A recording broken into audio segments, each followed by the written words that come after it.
My father came to Vero Beach in 1926.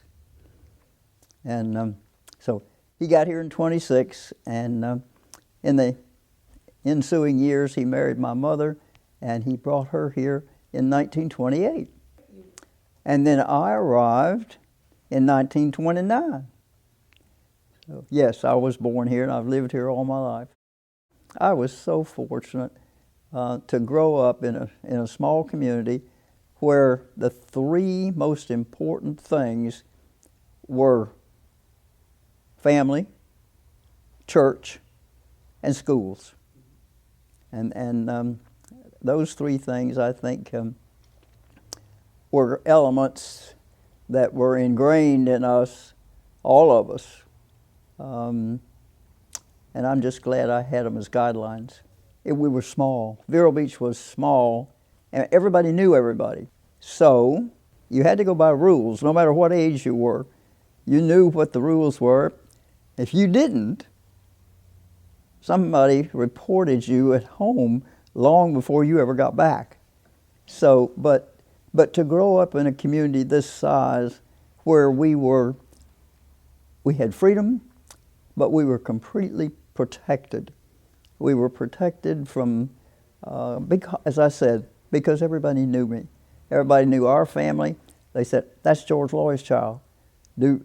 She doesn't belong here. Let's get her back where she supposed to be," or something like that.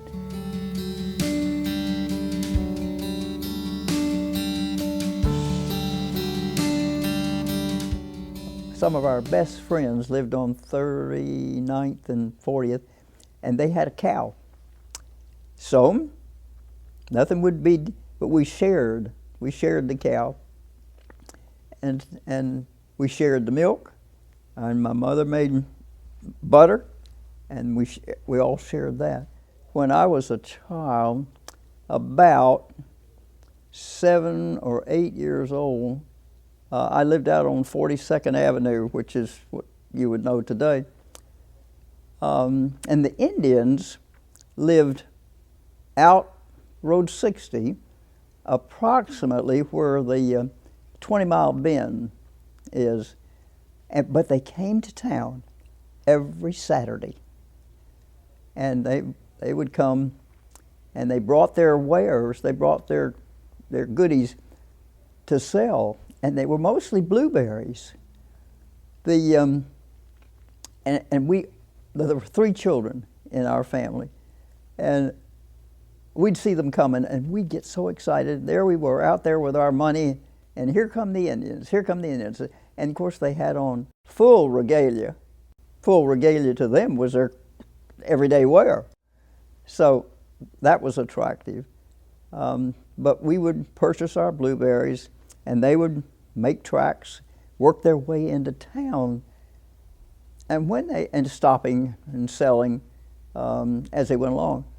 When they got to town, of course, you realize that everybody came to town on Saturday afternoon and did their grocery shopping, and actually, that was the thing to do, was do your grocery shopping and then visit with everybody else up and down the street.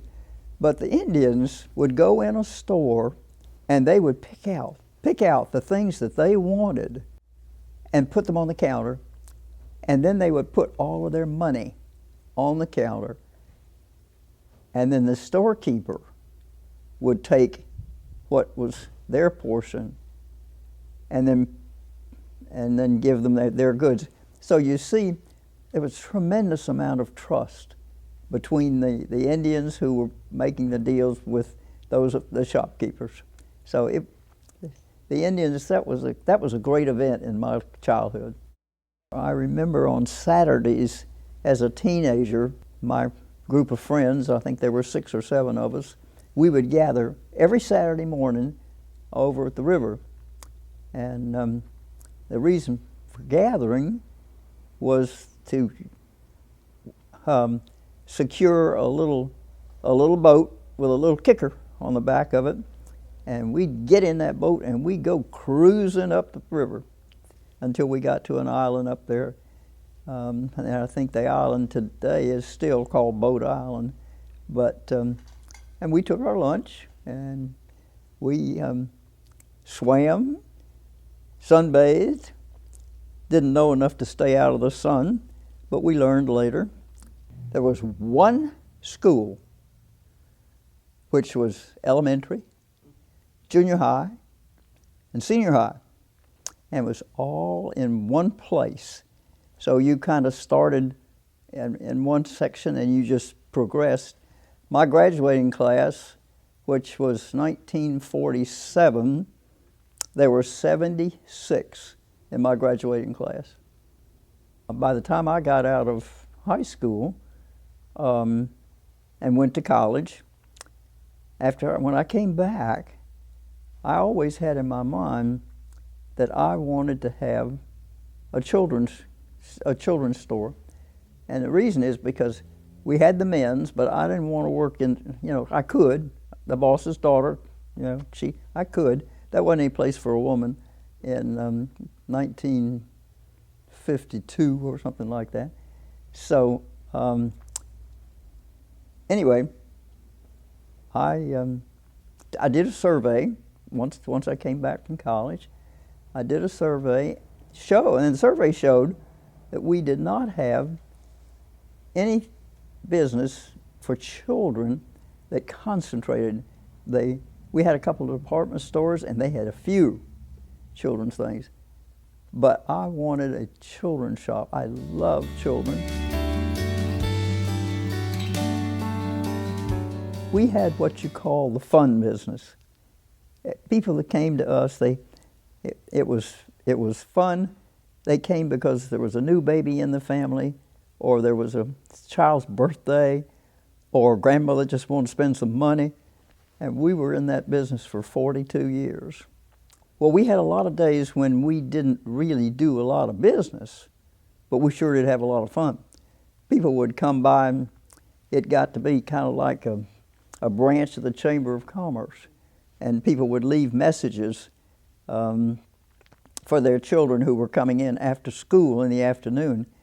But I will have to tell you, I just have to tell one story, because I had a little puzzle table back there in one section, and there were some puzzles on the little table, and there were 3 little chairs. And this one particular day, this young man was back there. He must have been 4, 5.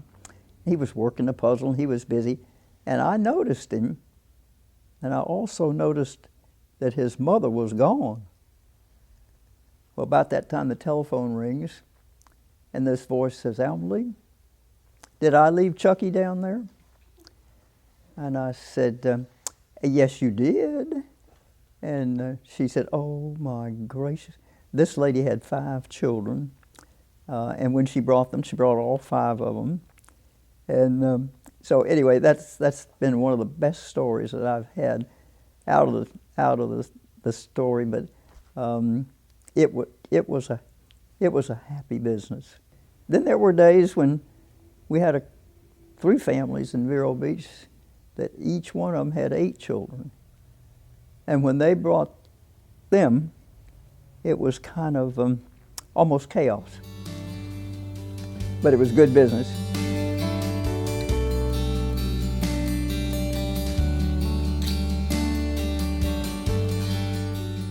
Oh, the highlights of when I was on the county commission, oh gosh, there were a number of them. And we had some defeats too, but I was on the county commission at the right time.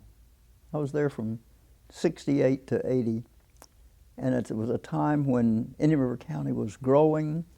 I remember we were so excited because Indian River County finally had 50,000 people, and that meant we got to have a new judge. Oh man, that was great excitement.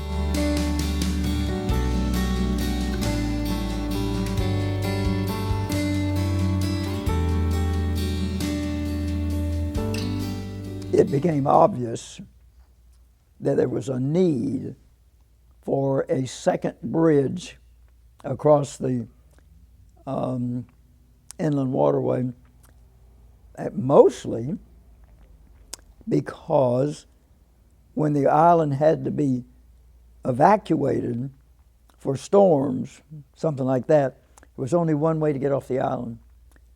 So that's really what prompted the commissioners. We started looking for places to put a second bridge. Well, there were a number of places suggested. One of them was down at Oslo. Another one was at 12th Street. The real push was for 16th. And part of it was because the city of Vero Beach already owned the right-of-way. And it was called Causeway Drive, so you might, but there were a lot of people didn't like that. So they petitioned, and they wanted it at 12th Street. Well, it turned out that 12th Street was an aquatic preserve.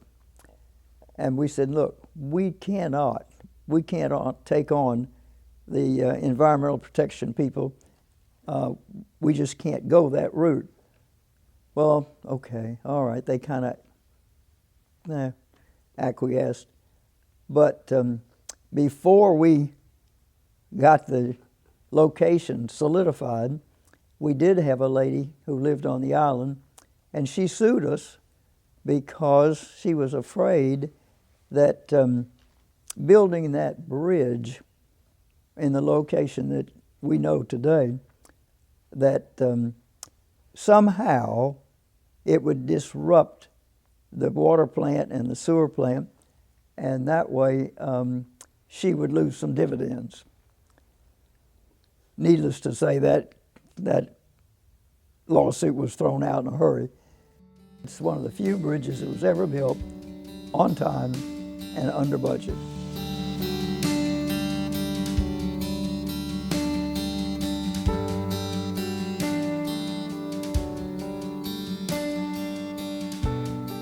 McKee Garden was closed. It was closed in 1976 because lack of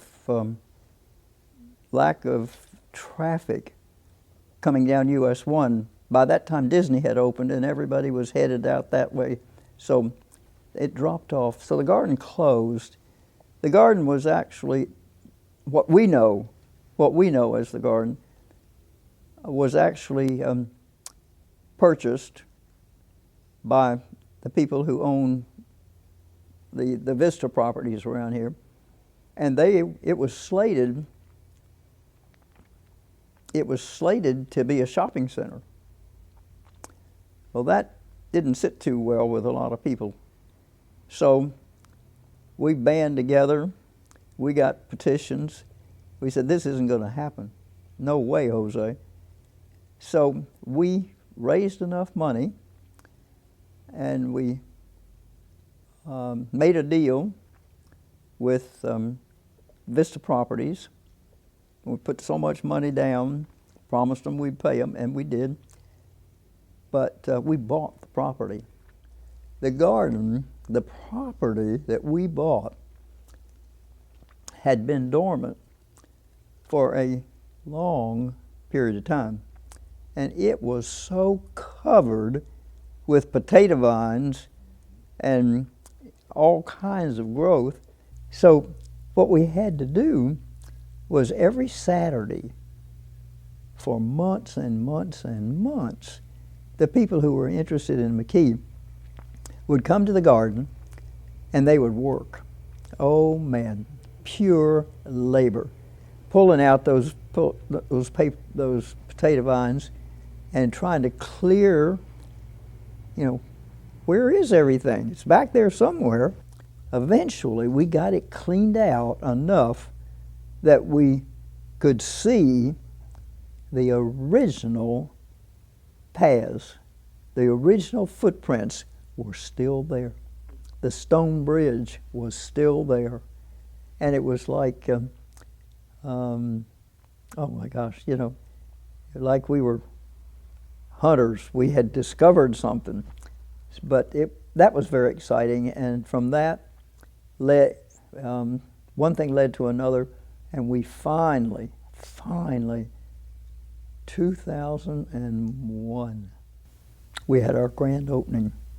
It's been a marvelous place to put your energy and your efforts, and now, here we are, almost 20 years later, and we are adding what is called a children's garden.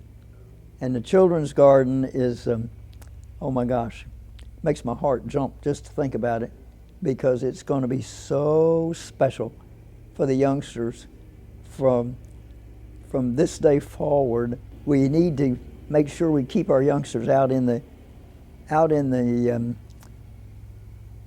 outside and teach them about Mother Nature, teach them how these things come about, and have them learn the beauties of the nature that we have today. I grew up, because of the way I was raised, all I wanted to do was help. Whatever the project was, whatever was going on, I thought, I can help them. So that's where the impetus came from. And then that, I don't really know why or how I got started, other than I just wanted to help.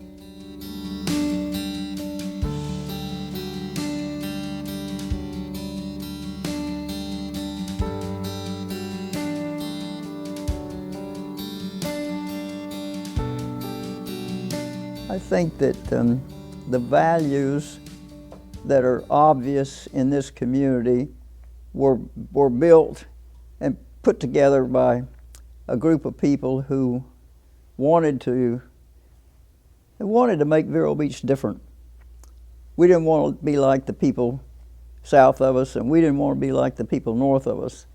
So there was a movement among the leaders in the community to have some guidelines that we thought would help build a special community. And then the new people coming into this community, we hoped that if they would like what we had done, then they would join us and we would carry on that theme. And that's how Vero Beach got to be such a special city.